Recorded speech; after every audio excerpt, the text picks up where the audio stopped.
Section 1. Megan and Ken are deciding how they will spend the evening. Look at Section 1 of your listening test.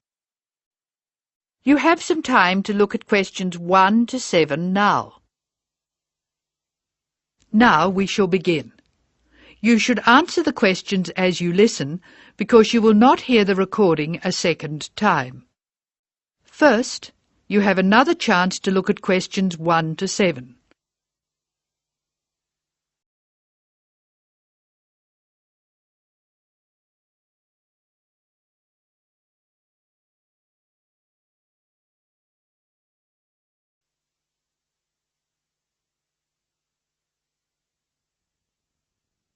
Now listen carefully and answer questions 1 to 7.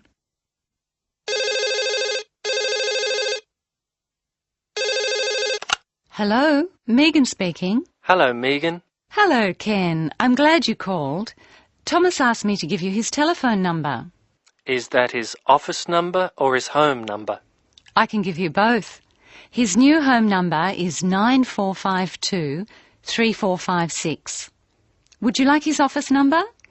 I think I have it.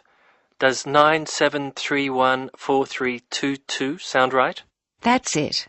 But the home number is 9452-3456. He moved in last week. Good. I've got that. Now, what would you like to do? Well, I'd like to go dancing, but Jane's hurt her ankle, so she'd rather not. That's a pity. I guess it means she doesn't want to play tennis either. That's right. She says it's okay to go bowling if we don't expect her to do well. Okay, let's do it. I guess we can go dancing some other time. Well, I booked us some time at the bowling alley of Entertainment City. Do you know it? Is it on Smith Street? Down near the university? That's right. It's on the corner of Smith Street and Bridge Road. What time did you book for? The first booking I could get was 8 o'clock. Okay, it's 7 now. What do you want to do first? Well, I think we should leave now. We can meet at the bowling alley. I can't be that quick. I have to call Thomas to start with, and I need to get changed. Okay, I think I'll leave in 10 minutes and meet you in there. That makes sense. I'll take my car, so I'll be quite quick. I'll be out of here in half an hour. Okay. You're so lucky to have a car. You can get around so easily. Well, yes and no. I often spend ages driving around trying to find a park. The traffic can be very bad. Well, that won't be a problem for me, because I'll take the bus. It goes right past my door, and I'll have plenty of time. Sounds good. Who else is coming? I think nearly everyone from the afternoon class will be there. Which class? The big maths class or the afternoon tutorial? The maths class. What's more, we get a concession for large numbers. That's good. I'm trying to keep my expenses down this month. So am I. I expect tonight will cost about $20. You must be good with money. I expect it to come to, nearly $40. So how are you going to manage that? Well, the bus is cheap, and if I come home early, I won't have time to spend too much. In any case, I have to be up early tomorrow morning, so I'd really better try to get home by about 11. That reminds me, I have to phone the taxi company for my mother. Goodbye, Megan. I'll see you later. Goodbye, Ken. Ken calls the taxi company. Listen and be ready to answer questions 8 and 9. First, look at questions 8 and 9.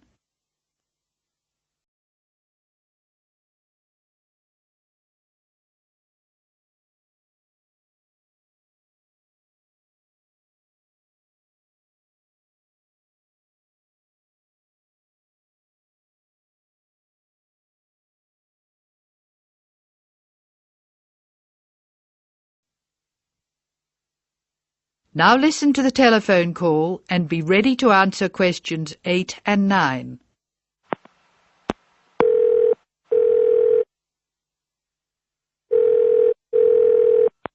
Thank you for calling Acme Cabs. Please follow the instructions on the tape. If you wish to order a cab now, press 1. If you have placed an order previously, press 2. If you wish to make an advance order, press 3. Please be ready to tell us your street number and name. If you wish to speak to the radio room supervisor, press 4. If you want to inquire about lost property, press 5. If you want to order a taxi equipped to carry wheelchairs, press 6. Your call is very important. Please stay on the line for the next available order taker. Hello, I think I left something in one of your cabs on Thursday. It was a brown paper package with an address written on it in green ink. Has anyone handed it in? That is the end of section 1. You now have some time to check your answers.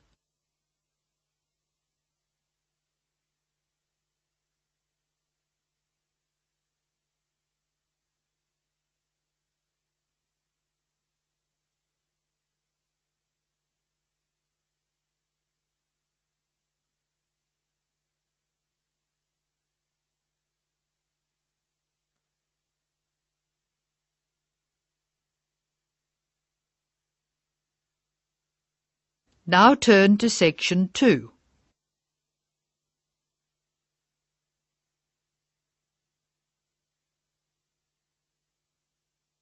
Section 2. You are going to hear some announcements made to a group of people who are planning a trip to Greece. First look at questions 10 to 15.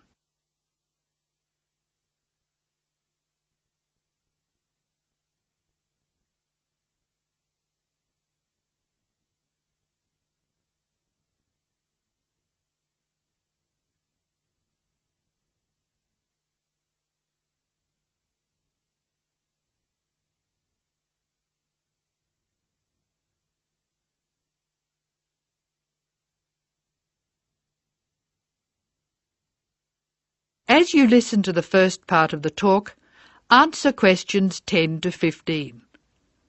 Write no more than 3 words or numbers for each answer.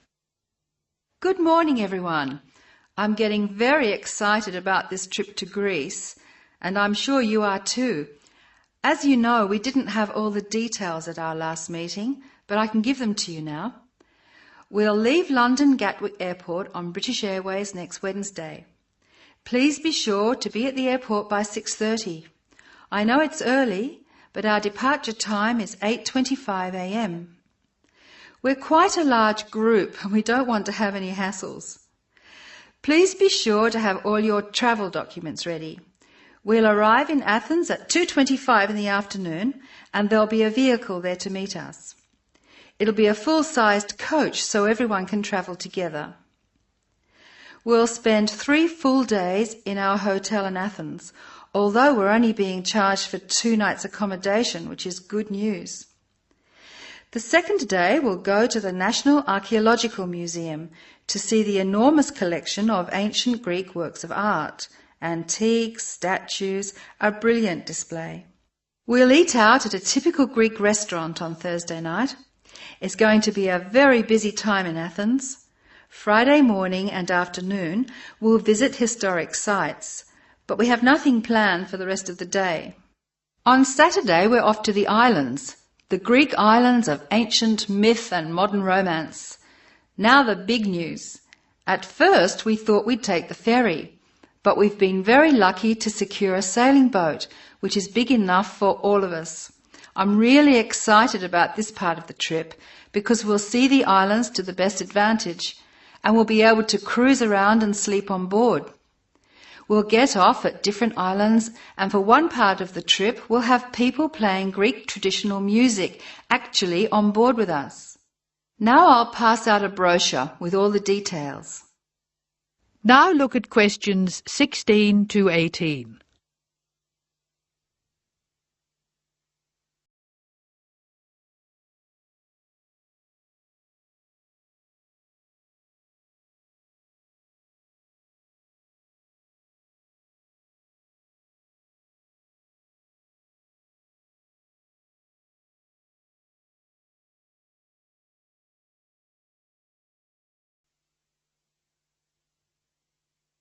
As the talk continues, answer questions 16 to 18.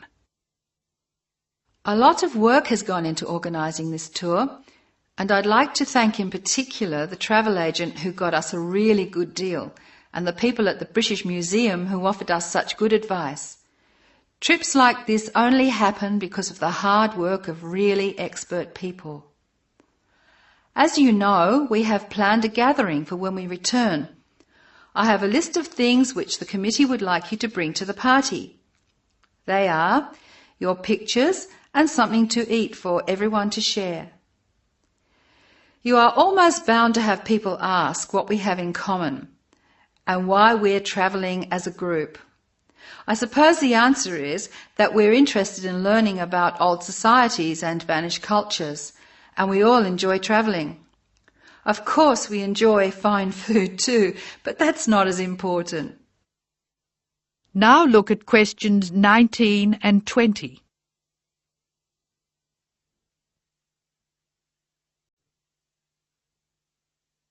As the talk continues, answer questions 19 and 20. Oh, I nearly forgot the last piece of information. You'll see there are labels which I have passed around for you to put on all your luggage. Could you fill them in, please? On the top line, please write Greek tour, and on the lower line, write in block letters, I mean uppercase, the letters AA and the number 3. That's AA3. We need to have these labels clearly displayed to help the baggage handlers keep our luggage together on the different parts of our trip, so please don't take them off. That is the end of section 2. You now have some time to check your answers.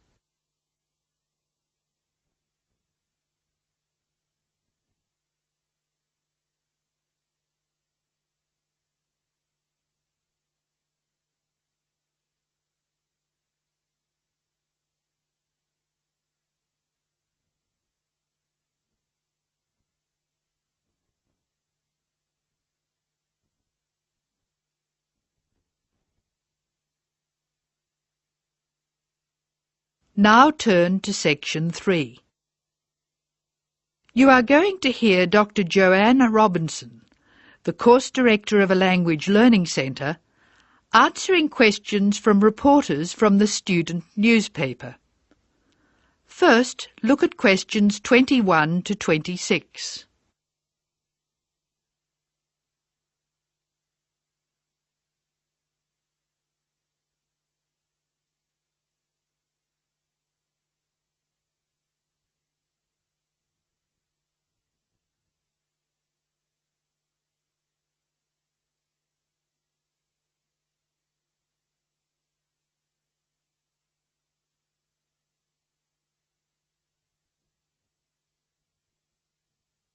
As you listen to the first part of the talk, answer questions 21 to 26.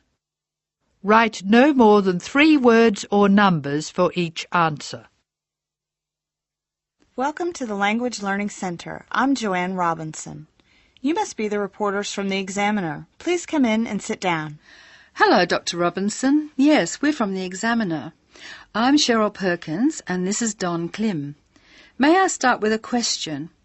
Did this college really start with Brazilian students? It did. The Language Learning Center was founded in 1985 to look after a group of students from Brazil who wanted to study here. Those 20 students soon grew to 60, and as you can imagine, we had severe accommodation problems. Somebody said you were in the old amenities block, right near the engineering school. They have a good memory. Yes, we were there because the university hadn't believed we would expand so quickly. The problem wasn't solved until we moved into these new premises in Bancroft House in 1987. When did you start taking students from other countries? About 1990. We now have students from 13 different countries enrolled, and we expect a large group from Turkey next month. Yes, we've noticed a lot more advertisements for Turkish restaurants in our advertising section. Well, 40% of our students come from Turkey, by far the largest single national group, and I believe there's been an influx to the rest of the university. There are a lot of Turkish students studying hospitality. Do you offer anything special to the students? Yes, we do. There are several things which make us rather different from other language schools. English is certainly not restricted to English for academic purposes here. Sometimes we have extra classes for students who have particular courses in mind. And we have just said goodbye to a group of 30 Indonesian students who were preparing for a university course in agriculture. They came to us for English for farming, and they were with us for a long time. We miss them. How long do students usually stay at the Language Learning Centre? It varies, so I'll talk about the average. Most of our courses last for 5 weeks, but to make any real progress, a student needs to be here for at least 3 terms. That's 15 weeks. The students do better if they have a little time to settle in at the beginning of the course, and we offer an orientation course that lasts a week. Most students take it. It helps them to settle down, and it gives us plenty of time to test them and place them at the right level. How many people are in each class? We sometimes go up to 18, but our average class size is 14 students, and some classes have as few as 7 participants. It depends on the needs of the group.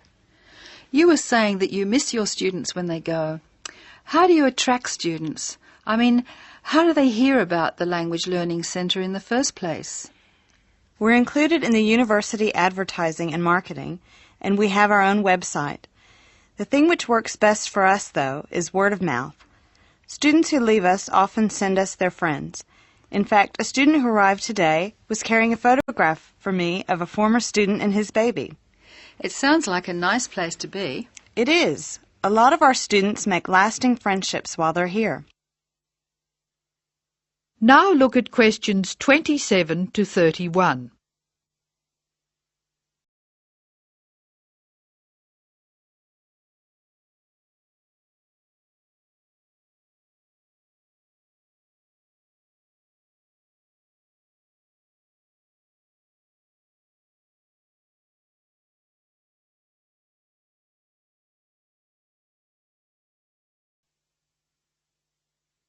As the talk continues, answer questions 27 to 31.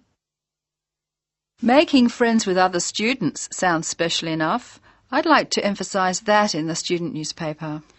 We do try to get our students to be part of the wider university. How do you do that? Do you encourage them to join the sports centre, for instance? Indeed we do. The Sports Center is always looking for active participants, particularly in soccer. Oh, and something else. You might like to mention that we don't teach just English here.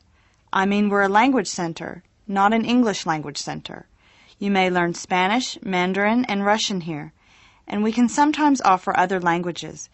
This means we can have some students who are native speakers of those languages as conversation partners for English-speaking students. Who can do these courses? At this stage, any native speaker of English. What about the people who are learning English? Can they do a non-English language course? At this time, only if they've almost finished their English language course. You see, we try very hard to involve students who are native speakers of English as conversation leaders, and we encourage our students to join groups on the campus. For instance, if they enjoy music, there is an active jazz group available to everyone, and that's a lot of fun. On the other hand, elementary students can't go to the drama group. Their English just isn't ready for that sort of activity. But the university choir welcomes all the singers it can find. They often do large productions that need a lot of voices. I imagine the special conversation groups are open to all your students. I wish they were. I'm sorry to say they're a special service we provide for elementary students only. Is there anything else I can tell you? I'd be really pleased if you could write about the courses we offer in foreign languages. I think our readers will be very interested in that. Thank you for your time, Dr. Robinson. Yes, thank you very much. Goodbye. Thank you for giving me the opportunity to talk about the center. It's always good to let the rest of the students at the university know what goes on in our classrooms and outside them. After all, many of our students leave us and then study for degrees in various disciplines on this campus. That is the end of section 3. You will now have some time to check your answers.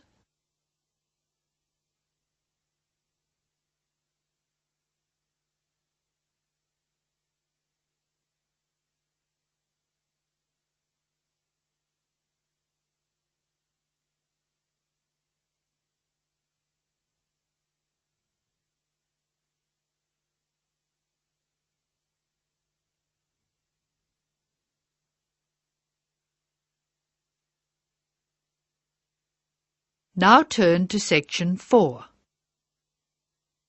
Section 4. You will hear a talk about the pitfalls and pleasures of being a postgraduate student. Look at questions 32 to 37.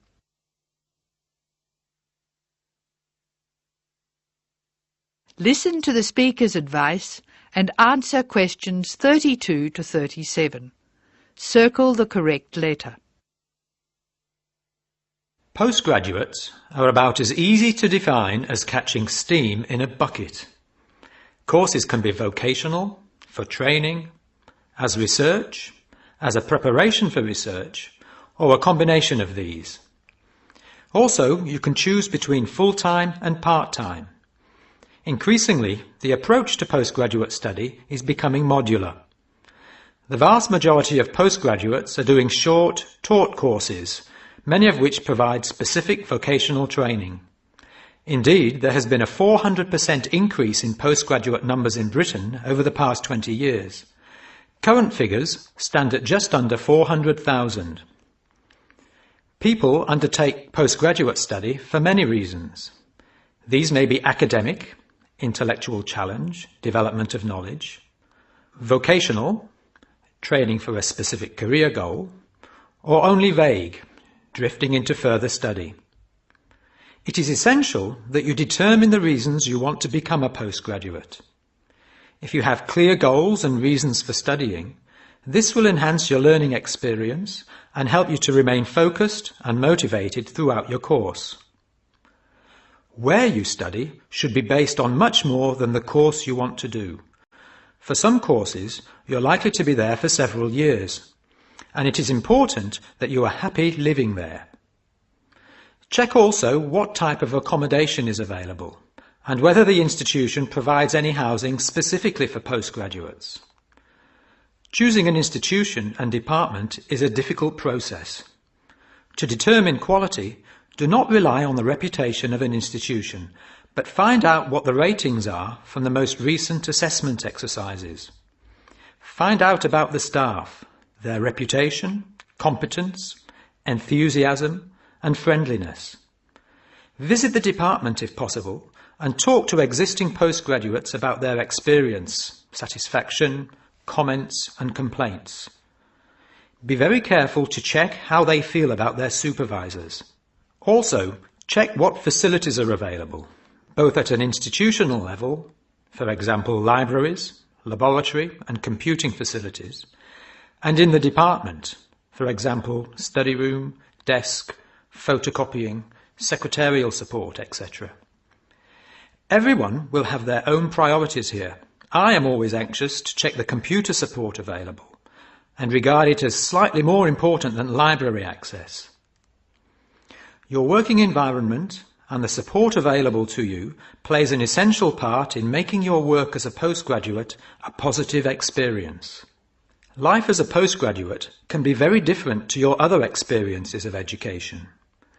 Things that can distinguish your experience are the level of study, independence of working, intensity of the course, the demands on your time, and often the fact that you're older than the majority of students.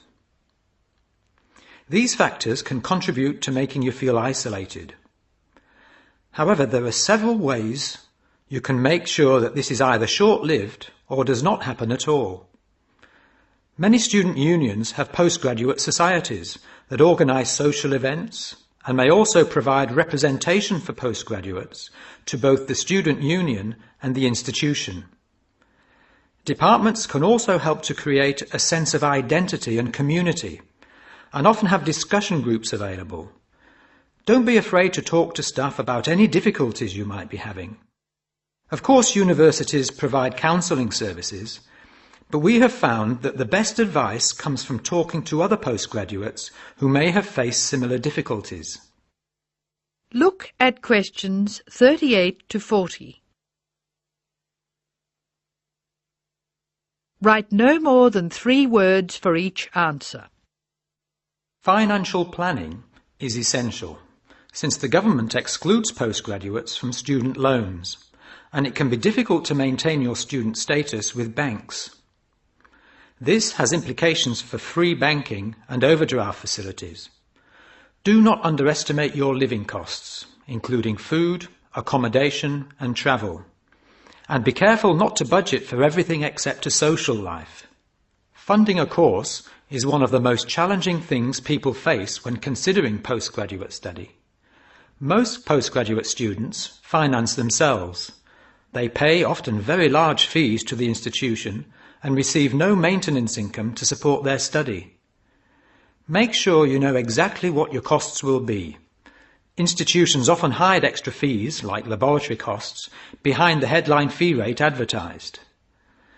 Funding can come from various sources: research councils, charities, trust funds, institutional scholarships, local education authorities, and professional bodies and organisations all offer various levels of funding. As I said before, the government excludes postgraduates from student loans, so it is essential you look to other sources. Career development loans are available from high street banks. The best advice on funding is to be proactive, persistent and patient. The postgraduate community in Britain is multinational, has a wide range of experience of life and work, and an